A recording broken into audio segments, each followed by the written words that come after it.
Last year on Boxing Day, I found a really cool ornament in a clearance box.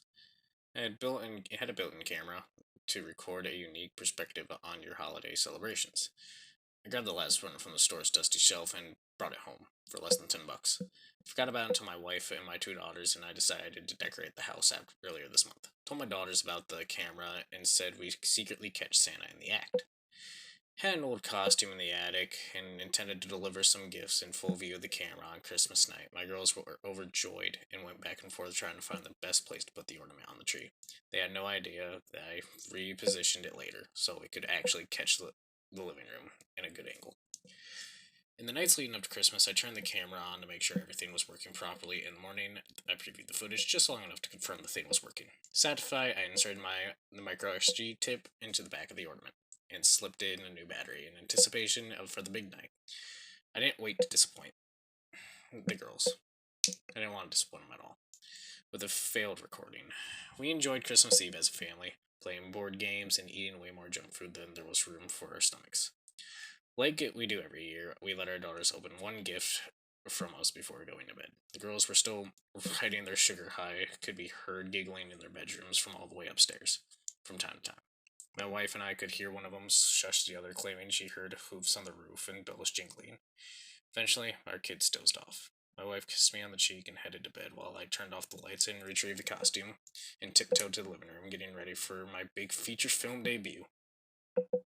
I did everything you would expect Santa to do. I ate most of the cookies, I drank the milk, I pet my large stomach and said ho oh ho, and I dropped a few presents by the fireplace, all in full view of the camera. Pretty much a good acting job, if I do say so myself.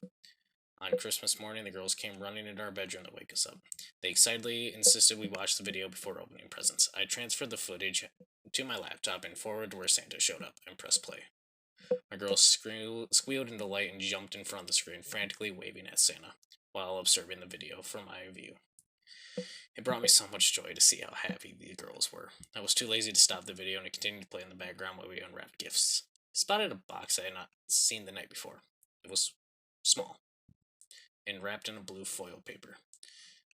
Did not recognize my name was on it, and my wife seemed surprised as I was to see it there, noticing my confusion. My youngest daughter spoke. "It's got to be from Mr. Elf," my daughter said, her voice cheerful and bright. I was ready to dismiss her elf comment as just another weird thing kids say, but my wife wasn't so quick to ignore it. "Honey, what elf?" she asked. My daughter pointed at the laptop. By then, the video had ended and all that was left on the screen was a preview of the first frame. "That one that came with Santa," she answered. Panic struck me like a bird in a jet propeller. I know my wife didn't dress up as an elf. I scanned the video, clicking forward and back until I saw what my daughter had seen. There was someone in my living room. He walked into the corner after I turned the lights off. He stood there watching me parading around as Santa. The video went completely quiet after that. It was as though the camera had failed to record a single sound.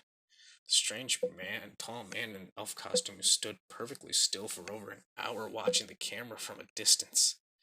After a while, he walked over to the plate of cookies and bit the head off of a gingerbread man. I glanced at the plate. I saw his teeth marks on the cookie. The man then quietly approached the Christmas tree. I thought the audio wasn't working, but he had reached to the tree, and I began hearing his slow and steady breaths. He reached towards the ornament, and the video stopped. In a terrifying frenzy, I grabbed the blue box he left behind, ripped off the bow, and tossed the thing away. I frantically removed the wrapping paper and opened the box and looked inside. There on a bed of bubble wrap was a battery. I'd put it in the camera. My wife took the ornament and opened the back, and the battery was missing. I don't know what scares me more, what the camera caught, or what the elf might have done after he turned the camera off.